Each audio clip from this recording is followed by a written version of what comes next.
నమస్తే welcome to non stop news. రోజంతా బిజీగా ఉన్నారా? న్యూస్ అప్డేట్స్ మిస్ అయ్యారా? డోంట్ వరీ, బ్రేక్స్ లేకుండా బోర్ కొట్టకుండా నాన్ స్టాప్ న్యూస్ ప్రతిరోజు రాత్రి 9 గంటలకు నేను అనుష్.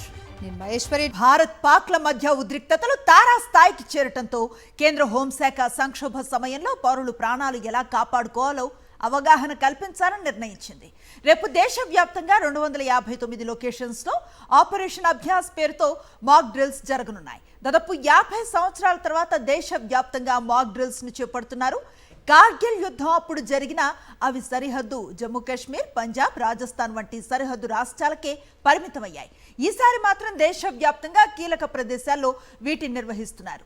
రేపు సాయంత్రం 4 గంటలకు హైదరాబాద్లో 4 ప్రాంతాల్లో మాక్ డ్రిల్ను నిర్వహించనున్నారు. సికింద్రాబాద్, గోల్కొండ, కంచన్బాగ్ డిఆర్డీఏ, మౌలాలీలోని ఎన్ఎఫ్సిల్లో డిఫెన్స్ బృందాలు మాక్ డ్రిల్ను చేపట్టనున్నాయి. వైమానిక దాడులపై అవగాహన కల్పించేందుకు మాక్ డ్రిల్ను నిర్వహిస్తున్నారు.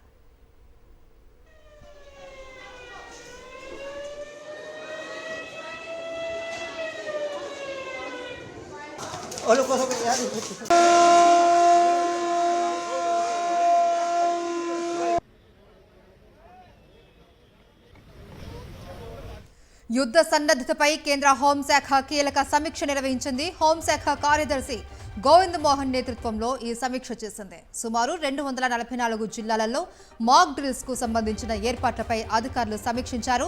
సమీక్షకు civil defence DG, NDRF DG సహా పలువురు ఉన్నతాధికారులు హాజరయ్యారు. రేపు అన్ని రాష్ట్రాలలో సివిల్ మాక్ డ్రిల్స్ చేయాలి అని నిన్న కేంద్రం ఆదేశించింది. బుధవారం ఆపరేషన్ అభ్యాస్ పేరుతో నిర్వహించే మాక్ డ్రిల్స్ ప్రాంతాలను 3 కేటగిరీలుగా విభజించారు. మొదటి కేటగిరీలో ఢిల్లీ, ముంబై, సూరత్, వడోదర, కక్రాపూర్, తారాపూర్, తాల్చేర్, కోట, రావత్, చెన్నై, కల్పక్కం, నరోరా జిల్లాలో ఉన్నాయి. ఇక రెండో జాబితాలో హైదరాబాద్, విశాఖపట్నం సహా 201 జిల్లాలు ఉన్నాయి. ఇక మూడో జాబితాలో 45 జిల్లాలు ఉన్నాయి. ఇక పాకిస్తాన్తో సరిహద్దుగా ఉన్న రాష్ట్రాలు గుజరాత్, పంజాబ్, హర్యానా, జమ్మూ కాశ్మీర్కు ప్రత్యేక సూచనలు జారీ చేసింది కేంద్ర ప్రభుత్వం. భారత్ పాక్ సరిహద్దుల్లో ఉద్రిక్తత పరిస్థితులు నెలకొన్నాయి. పాక్ కవ్వింపు చర్యలు ఆగటం లేదు. పహల్గాం ఉగ్రదాడి తర్వాత ప్రతిరోజు దాయాది కాల్పుల విరమణ ఒప్పందాన్ని ఉల్లంఘిస్తోంది. నియంత్రణ రేఖ వెంబడి కాల్పులు కొనసాగుతున్నాయి. ఎల్ఓసి దగ్గర వరుసగా 12వ రోజు పాకిస్తాన్ కాల్పులకు తెగబడింది. కుప్వారా, పూంచ్, అఖ్నూర్ సెక్టార్లో పాక్ సైనికులు కాల్పులు జరిపారు. దాయాది ఆర్మీ కాల్పులను భారత సైన్యం సమర్థవంతంగా తిప్పికొట్టింది. సరిహద్దుల్లో ఉద్రిక్తతలు, పాక్ పై దాడికి సర్వం సిద్ధమైందన్న అంచనాల మధ్య ఢిల్లీలో వరుస భేటీలు హాట్ టాపిక్ గా మారాయి. ప్రధాని నివాసంలో అత్యవసర భద్రతా సమావేశం జరిగింది. ప్రధానమంత్రి మోదీతో భేటీ అయ్యారు జాతీయ భద్రతా సలహాదారు అజిత్ దోవల్. సరిహద్దుల్లో ఉద్రిక్తతలు, మాక్ డ్రిల్స్ నిర్వహణ తదితర అంశాలపై చర్చించినట్లు సమాచారం.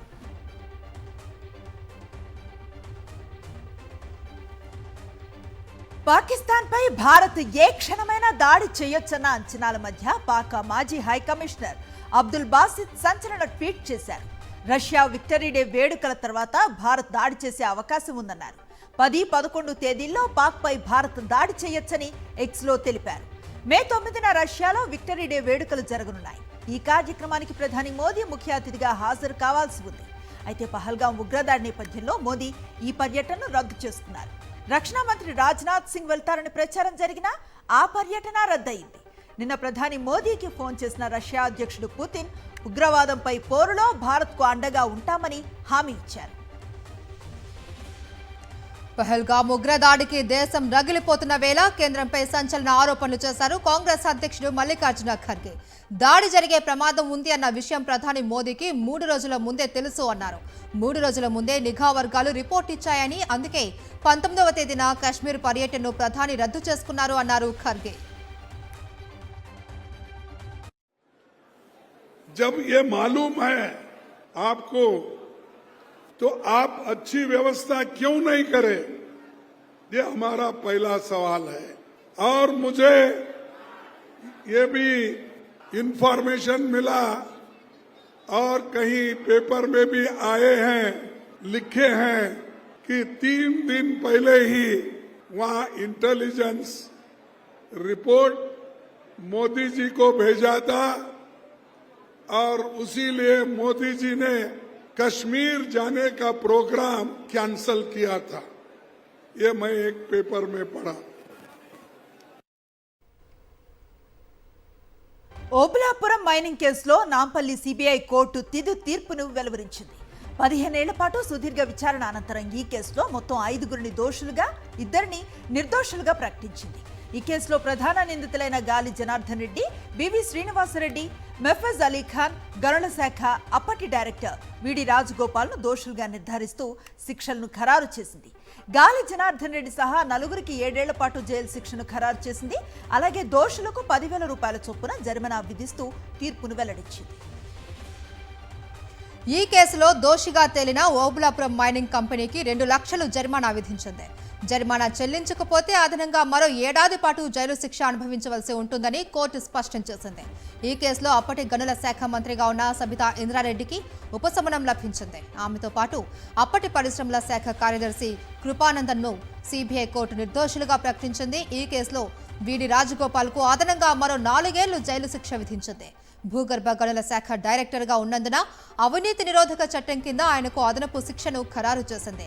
ప్రభుత్వ అధికారిగా ఉంటూ అక్రమాలకు పాల్పడినందున మొత్తంగా 11 ఏళ్ల పాటు అతనికి జైలు శిక్ష పడ్డట్లయింది.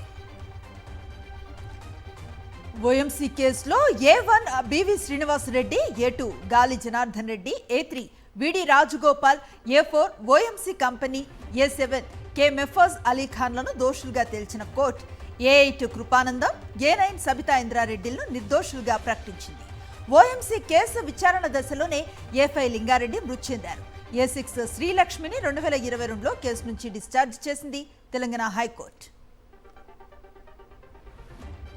ఓబులాపురం మైనింగ్ కేసులో గాలి జనార్దన్ రెడ్డి సహా 4 దోషులను చెంచల్గూడకు తరలించారు. ఓబులాపురం మైనింగ్ కేసులో 7 ఏళ్ల జైలు శిక్ష విధించింది నాంపల్లి కోర్టు. దోషులందరికీ 10,000 చొప్పున జరిమానా విధించింది న్యాయస్థానం. ఈ తీర్పుతో దోషులను చెంచల్గూడ జైలుకు తరలించారు. ఓబులాపురం మైనింగ్ కేసులో న్యాయస్థానం తనను నిర్దోషిగా ప్రకటించిందని చెప్పారు మాజీ మంత్రి సబితా ఇంద్రారెడ్డి. ఏ తప్పు చేయకపోయినా కోర్టు మెట్లు ఎక్కాల్సి వచ్చిందన్నారు. ఈ కేసులో 12 ఏళ్లు ఎన్నో అవమానాలు ఎదుర్కొన్నానని ఆవేదన వ్యక్తం చేశారు. దాదాపుగా 12.5 సంవత్సరాల నుండి కోర్టులో నడుస్తున్న ఈ ఓబులాపురం కేసులో ఈరోజు న్యాయస్థానంలో నన్ను నిర్దోషిగా ప్రకటించినందుకు న్యాయ వ్యవస్థకి ప్రత్యేకంగా ధన్యవాదాలు తెలియజేస్తా ఉన్నాను. కానీ 12 సంవత్సరాల నుండి 12.5 సంవత్సరాల కింద ఈ కోర్టు మెట్లెక్కినప్పుడు కన్నీళ్లతో మెట్లెక్కాను. ఏ తప్పు చేయకపోయినా కేసులో వచ్చేసామని ఒక రకమైన బాధ ఆ రోజు ఈ కోర్టు మెట్లెక్కినప్పుడు. ఈరోజు న్యాయ వ్యవస్థ మీద సంపూర్ణమైన విశ్వాసంతో ఆ రోజు అదే చెప్పాను, ఈరోజు అదే చెప్తున్నాను. తప్పకుండా న్యాయ వ్యవస్థ ద్వారా న్యాయం జరుగుతుందని నమ్మాను. న్యాయం జరిగింది. రాష్ట్ర ఆర్థిక పరిస్థితిపై సీఎం రేవంత్ రెడ్డి చేసిన కామెంట్స్ పై కేంద్ర మంత్రి Bandi Sanjay, BRS working president KTR తీవ్ర ఆగ్రహం వ్యక్తం చేశారు. రేవంత్ వ్యాఖ్యలతో రాష్ట్రం పరువు పోయింది అన్నారు బండి సంజయ్. అవి ముఖ్యమంత్రి మాట్లాడవలసిన మాటలు కాదు అన్నారు. అటు తెలంగాణను అవమానించేలా సీఎం రేవంత్ రెడ్డి మాట్లాడారు అని మండిపడ్డారు BRS working president KTR. Revanth పాలనా దక్షత లేని ముఖ్యమంత్రిగా తేలిపోయారు అని వెల్లడించారు. తనకు పరిపాలన చేత కాదనేలా వ్యాఖ్యానించారు అన్నారు కేటీఆర్. ఉద్యోగ సంఘాల నాయకులు నేను విజ్ఞప్తి చేస్తున్నా, నాకేమున్నది, నేను ₹1 ఇంటికి తీసుకుపోను. నేను మిగతాలా కాదు, నాకేం అవసరం లేదు. నల్లమల అడవుల నుంచి ఒక చిన్న గ్రామం నుంచి రాష్ట్రానికి, తెలంగాణ రాష్ట్రానికి ముఖ్యమంత్రి అయినా ఇది ప్రజలు ఇచ్చిన గొప్ప గౌరవం. బతుకున్నంత కాలం ఈ గౌరవం నిలబెట్టడం కోసమే నేను పనిచేస్తా. నాకు వేరే కోరికలు లేవు, వేరే ఆలోచన లేదు, వేరే ఆదాయం అక్కర్లేదు.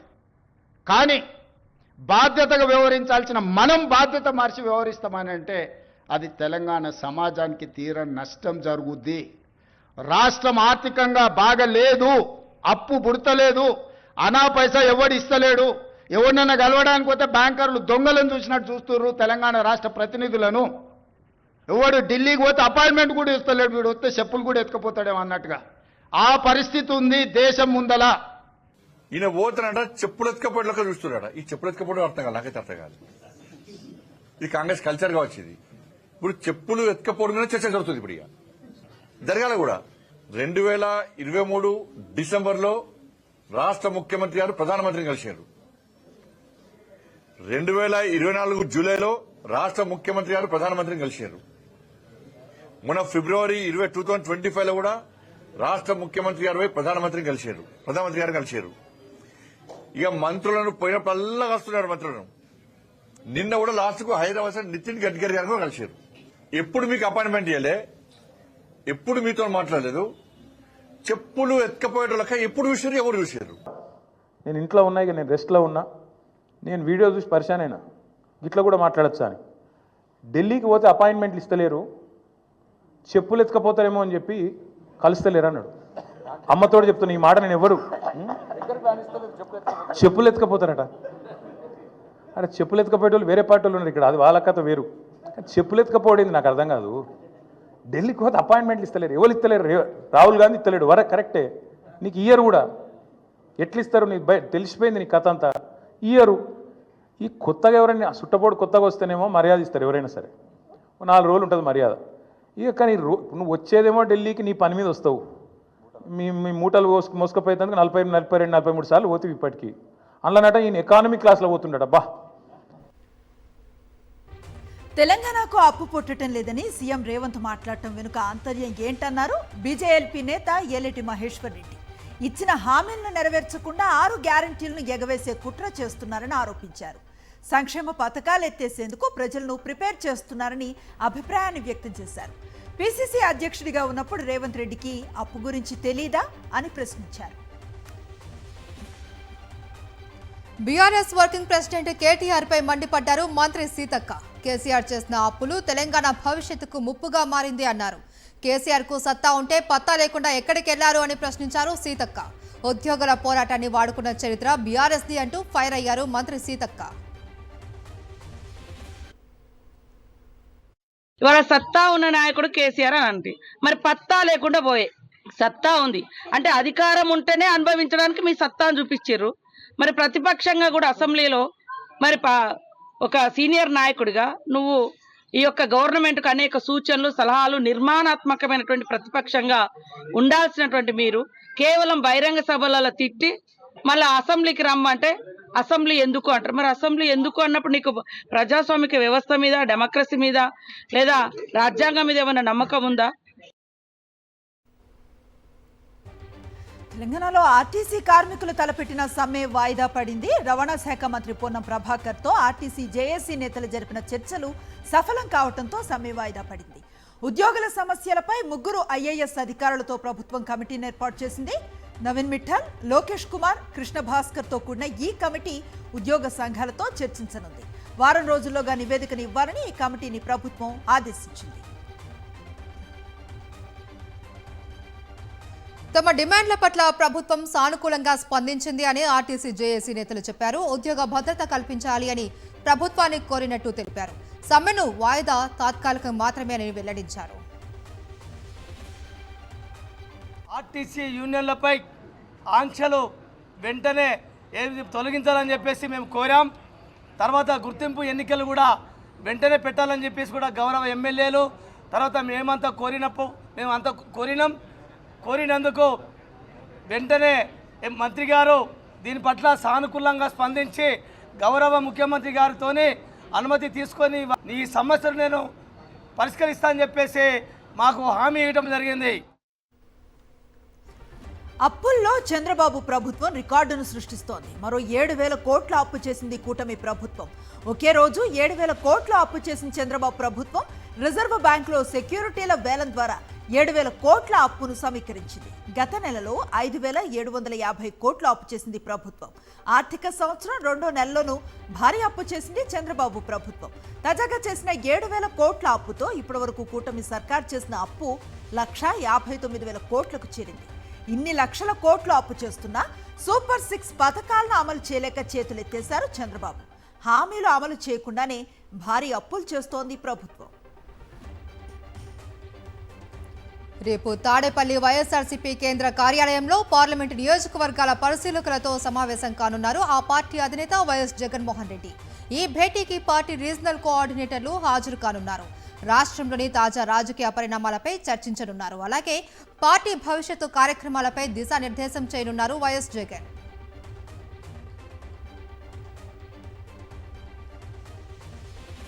ఎన్నికలకు ముందు అరచేతిలో స్వర్గం చూపించటం, అధికారంలోకి వచ్చాక నేరుగా నరకం చూపించటం ఏపీ సీఎం చంద్రబాబుకు వెన్నతో పెట్టిన విద్య.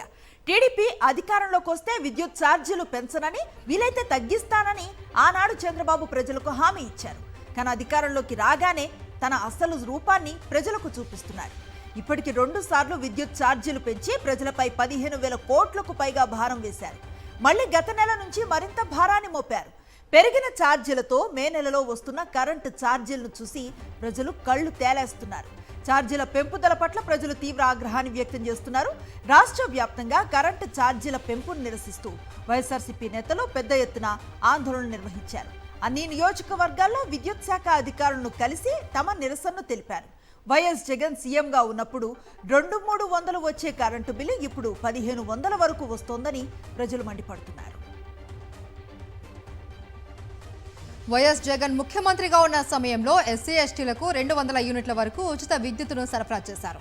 ఇప్పుడు ఆ ఉచిత విద్యుత్తును కూడా చంద్రబాబు రద్దు చేశారు. హామీలు అమలు చేయకపోగా ఎడాపెడా భారాలు మోపుతూ ప్రజల సహనాన్ని పరీక్షిస్తూ ఉన్నారు. ఈ నేపథ్యంలోనే ప్రతిపక్ష వైఎస్ఆర్సీపీ ప్రభుత్వంపై పోరుకు దిగింది. విద్యుత్ ఛార్జీలు తగ్గించకపోతే రానున్న రోజుల్లో మరిన్ని ఉద్యమాలు చేయాలి అని పార్టీ నిర్ణయించింది. ఆంధ్రప్రదేశ్ స్కామ్ల ప్రదేశ్గా మారిందన్నారు మాజీ ఎంపీ మార్గాని భరత్. రాష్ట్రంలో పుట్టగొడుగుల్లా ప్రైవేట్ కంపెనీలు పుట్టుకొస్తున్నాయన్నారు. గతంలో సోలార్ ఎనర్జీ కార్పొరేషన్ ఆఫ్ ఇండియాతో వైఎస్ఆర్సీపీ ప్రభుత్వం ₹2.49 ఒప్పందం చేసుకున్నప్పుడు ప్రశ్నించిన చంద్రబాబు ఇప్పుడు పుట్టగొడుగుల కంపెనీలతో యూనిట్ ధర ₹4.60 ఒప్పందం ఎలా చేసుకున్నారని ఘాటుగా ప్రశ్నించారు. గతంలో చంద్రబాబు నాయుడు గారు 3 పొట్టను పెట్టుకున్నారు. బషీర్బాగ్లో డైరెక్ట్ ఓపెన్ ఫైరింగ్ చేయించి పోలీసులతో. ఇదే ప్రజలందరూ కూడా రోడ్లపైనకి వచ్చారు, మీరు అధిక విద్యుత్ భారం పెంచుతున్నారని. మళ్ళీ అలాంటి ఘటనే ఖచ్చితంగా ఆంధ్రప్రదేశ్ రాష్ట్రంలో ప్రజలందరూ కూడా తిరగబడే రోజు రాబోతా ఉంది. ఎందుకంటే ఒక పక్కనేమో ప్రజలకేమో కామన్ ప్రజలు సామాన్యులు అందరూ కూడా కరెంటు బిల్లులు కట్టలేక వాళ్ళు ఇబ్బందులు పడుతున్న పరిస్థితులు కనబడతా ఉన్నాయి. అవినీతే సిగ్గుపడేలా కూటమి ప్రభుత్వం స్కామ్లు చేస్తోందని మండిపడ్డారు వైఎస్ఆర్సీపీ ఎమ్మెల్సీ వరదు కళ్యాణి. కుట్టు మిషన్ల పేరుతో మరో స్కామ్కు తెరలేపారు అని ఆరోపించారు. ₹7,300 బదులు 23,000 ఖర్చు పెడుతూ ఉన్నారని ఫైర్ అయ్యారు. కుట్టు మిషన్ల పేరుతో 157 కోట్లు దోచుకునేందుకు ప్లాన్ చేశారు అని తీవ్ర స్థాయిలో ఆగ్రహం వ్యక్తం చేశారు వరదు కళ్యాణి. ఈ కూటమి ప్రభుత్వం అధికారంలోకి వచ్చాక వీళ్ళు చేస్తున్న అవినీతిని చూసి ఆ అవినీతి కూడా సిగ్గుపడేట్టుగా ఉంది. ఎందుకంటే ఈ ప్రభుత్వం అధికారంలోకి వచ్చాక దోచుకో పంచుకో తినుకో అన్నట్టుగా పరిపాలన సాగిస్తూ ఉన్నారు. ఈ రాష్ట్రంలో సగం మందికి పైగా మహిళలు ఉన్నారు. అంటే 2.5 కోట్ల మంది పైగా మహిళలు ఉన్నారు. వాళ్ళకి ఎన్నో హామీలు ఇచ్చి ఏ ఒక్కటి నెరవేర్చలేదు సరికదా. వాళ్ళకి ఇస్తామని చెప్పిన స్కీమ్ లో కూడా స్కామ్ కి వీళ్ళు ప్లాన్ చేయడం ఎంత దారుణమో మనం అర్థం చేసుకోవచ్చు. అనంతపురం జిల్లా ఎస్పీ కార్యాలయానికి వైఎస్ఆర్సీపీ మాజీ ఎమ్మెల్యేలు కేతిరెడ్డి పెద్దారెడ్డి, అనంత వెంకట్రామరెడ్డి వెళ్లారు. హైకోర్టు ఇచ్చిన ఉత్తర్వులను ఎస్పీ కార్యాలయంలో అందజేశారు. కేతిరెడ్డి పెద్దారెడ్డి తాడిపత్రికి వెళ్లేందుకు హైకోర్టు అనుమతించింది. 5 వాహనాల్లో వెళ్లేందుకు అంగీకరించింది. ఈ నేపథ్యంలో పెద్దారెడ్డికి తగిన భద్రతను కల్పించాలని ఎస్పీని కోరామని అనంతపురం జిల్లా వైఎస్ఆర్సీపీ అధ్యక్షుడు అనంత వెంకట్రామరెడ్డి తెలిపారు. ఉరవకొండలో సీఎం పర్యటన అనంతరం పెద్దారెడ్డిని తాడిపత్రిలోకి అనుమతిస్తామని ఎస్పీ హామీ ఇచ్చినట్లుగా వెల్లడించారు. కోర్టు అనేది కూడా దాదాపుగా 5-6 నెలల తర్వాత మొన్ననే 4 రోజుల కిందట చాలా స్పష్టంగా కూడా 5 వెహికల్స్తో పోవడానికి తర్వాత ఏదైనా కానీ సెక్యూరిటీ అరేంజ్మెంట్ కూడా చేయమని చెప్పి పోలీస్ డిపార్ట్మెంట్కి కూడా కోర్టు చాలా స్పష్టంగా కూడా హైకోర్టులో జడ్జి గారు కూడా ఆర్డర్ కూడా ఇవ్వడం జరిగింది. దాని కాపీలు ఇవ్వాలని చెప్పేసి నిన్న మాతో పాటు పెద్దారెడ్డి గారు, తర్వాత ఈ మా పార్టీ యొక్క నియోజకవర్గ సమన్వయకర్తలు మాజీ శాసనసభ్యులు విశ్వేశ్వరరెడ్డి గారు కానీ, మెట్టు గోవిందరెడ్డి గారు, అలాగే తర్వాత సింగనవాళ్ళ గుంటకల్ల నుంచి వెంకటరామరెడ్డి గారు, ఎమ్మెల్సీ శివరామరెడ్డి గారు అందరూ కలిసి నిన్న ప్రయత్నం చేస్తే అనుకోకుండా కూడా ఉంటామని చెప్పడం జరిగింది. ఎస్పీ గారు అనుకోకుండా సీఎం ప్రోగ్రాం అనేది కూడా ఉంది కాబట్టి అరేంజ్మెంట్ చేయడానికి వెంటనే కూడా మేము ఉరవకొండకు రావాల్సిన అవసరం వచ్చిందని కూడా చెప్పడం జరిగింది. ఈరోజు మళ్ళా కూడా నేను ఆయన బంగ్లాకి వెళ్ళాను. ఆయన బంగ్లాకి వెళితే మీరు ఆఫీస్ కాడ ఉండండి, నేను వస్తా అని చెప్పాడు.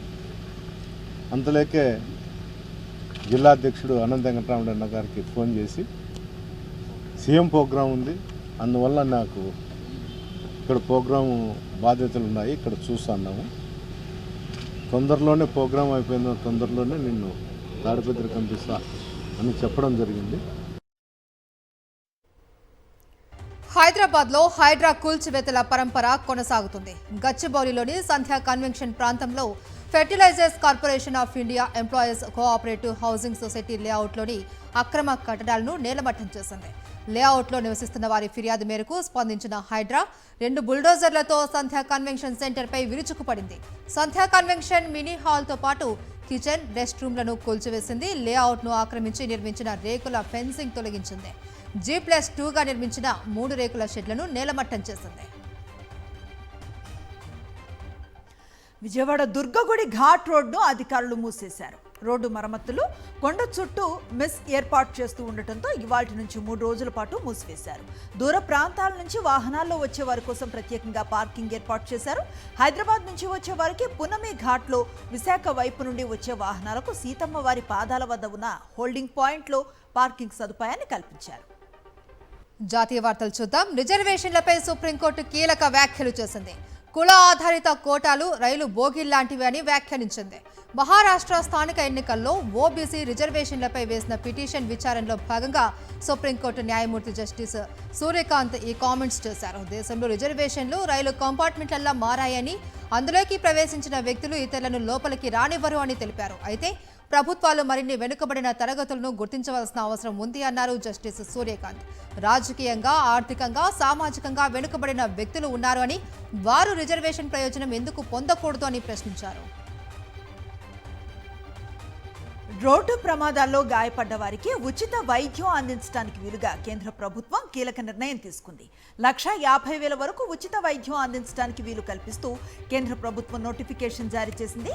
ఆసుపత్రుల్లో 1,50,000 వరకు క్యాష్లెస్ ట్రీట్మెంట్ అందించాలని నిర్ణయించింది. ఇది నిన్నటి రాత్రి నుంచి అమల్లోకి వచ్చినట్లుగా కేంద్ర రహదారుల రవాణా శాఖ స్పష్టం చేసింది. Cashless treatment of road accident victims scheme 2025గా దీనికి నామకరణం చేసింది కేంద్ర ప్రభుత్వం. వాహనాల కారణంగా రోడ్డు ప్రమాదానికి గురైన వ్యక్తికి ఈ పథకం వర్తించనుంది. అదే సమయంలో ప్రమాదం జరిగిన నాటి నుంచి 7 రోజుల వరకు ఈ సదుపాయాన్ని పొందొచ్చు. బీహార్లో బీపీఎస్సీ అభ్యర్థులు మళ్లీ రోడ్డెక్కారు. పట్నాలో ముఖ్యమంత్రి నివాసం ముట్టడికి యత్నించారు. ఆందోళనకారులను పోలీసులు అడ్డుకోవడంతో పరిస్థితి ఉద్రిక్తంగా మారింది. సీఎం ఆఫీస్ వైపు దూసుకెళ్తున్న నిరసనకారులపై లాఠీలు ఝులిపించారు పోలీసులు. సీఎం క్యాంప్ ఆఫీస్ పరిసరాల నుంచి తరిమికొట్టారు. అంతర్జాతీయ వార్తలు చూద్దాం. అక్రమ వలసదారులపై అమెరికా ఉక్కుపాదం మోపుతుంది. దేశమంతా జల్లెడ పట్టి మరీ వారిని స్వదేశాలకు సాగనంపుతుంది. అగ్రరాజ్యం విసిరిన వల నుండి కొందరు వలసదారులు తప్పించుకునే ప్రయత్నం చేసినా వదలడం లేదు. తాజాగా ట్రంప్ ప్రభుత్వం మరో కొత్త పథకాన్ని తీసుకొచ్చింది. సొంత దేశాలకు స్వచ్ఛందంగా వెళ్లిపోయే వలసదారులకు $1,000 చొప్పున అందజేస్తామని హోంల్యాండ్ సెక్యూరిటీ విభాగం ప్రకటించింది. స్వచ్ఛందంగా సొంత దేశాలకు వెళ్లేందుకు సిద్ధంగా ఉన్నట్లు సిబిపి హోమ్ యాప్ ద్వారా అంగీకారం తెలిపిన వారికి ప్రయాణ ఖర్చులను సైతం చెల్లిస్తాము అని తెలిపింది. అమెరికాను వీడే అక్రమ వలసదారులకు ఇదే అత్యుత్తమ సురక్షిత మార్గమని డిహెచ్ఎస్ సెక్రటరీ క్రిస్టి నోమ్ తెలిపారు. దుబాయ్లో విలాసవంతమైన జీవితాన్ని గడుపుతున్న భారతీయ బిలియనీర్ బల్విందర్ సింగ్ సాహ్నికి 5 ఏళ్ల జైలు శిక్ష పడింది. మనీ లాండరింగ్ కేసులో 5 ఏళ్ల జైలు శిక్షను విధిస్తూ దుబాయ్ కోర్టు తీర్పునిచ్చింది. ఈ శిక్షా కాలం పూర్తయిన తర్వాత దేశాన్ని వదిలిపోవాలని సాహ్నీని దుబాయ్ కోర్టు ఆదేశించింది. షెల్ కంపెనీల నెట్వర్క్ ద్వారా 150 మిలియన్ దీర్హాంలను లాండరింగ్ చేయటం, అనుమానాస్పద ఆర్థిక లావాదేవీలకు పాల్పడినందుకు బల్విందర్ సింగ్ సాహ్నీకి శిక్షను విధించింది దుబాయ్ కోర్టు. దేశీయ మార్కెట్లు ఇవాళ స్వల్ప నష్టాలను చవిచూశాయి. మొదట లాభాల్లో ప్రారంభమైనప్పటికీ ట్రేడింగ్ క్లోజ్ అయ్యే సమయానికి నష్టపోయాయి. సెన్సెక్స్ 155.77, నిఫ్టీ 81 పాయింట్లు లాస్ అయ్యాయి. CCL products India, Orient Bell, Greenlam industries, Poly Medicure కంపెనీలు టాప్ గెయినర్స్ జాబితాలో చేరగా సెంచరీ ఇంకా, bank of Baroda, Prime Focus వంటివి నష్టాలను చవిచూశాయి.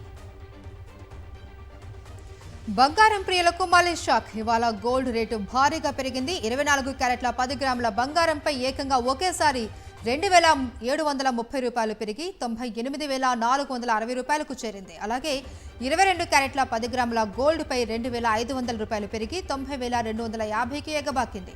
తెలుగు రాష్ట్రాలలో ప్రధాన నగరాలతో పాటు చెన్నై, బెంగళూరులోనూ ఇవే ధరలు కొనసాగుతూ ఉన్నాయి. ఇక కేజీ వెండి రేటుపై 100 రూపాయలు తగ్గి 1,07,900కు చేరింది. అందాల భామలు ఒక్కొక్కరుగా హైదరాబాద్కు క్యూ కడుతున్నారు. మిస్ వరల్డ్ పోటీల్లో పాల్గొనేందుకు Femina miss India Nandini Gupta హైదరాబాద్కు చేరుకున్నారు. తెలంగాణలో జరగనున్న మిస్ వరల్డ్ పోటీలకు భారత్ తరఫున ప్రాతినిధ్యం వహిస్తోంది నందిని గుప్తా. సుమారు 120 దేశాల ప్రపంచ సుందరీమణులు మిస్ వరల్డ్ 2025 పోటీల్లో పాల్గొనున్నారు. ఇప్పటికే 100కి పైగా దేశాల నుంచి కంటెస్టెంట్స్, అధికారిక ప్రతినిధులు హైదరాబాద్కు చేరుకున్నారు. మే 10 నుంచి మిస్ వరల్డ్ పోటీలు ప్రారంభం కానున్నాయి. ఇవి నాన్ స్టాప్ న్యూస్ అప్డేట్స్.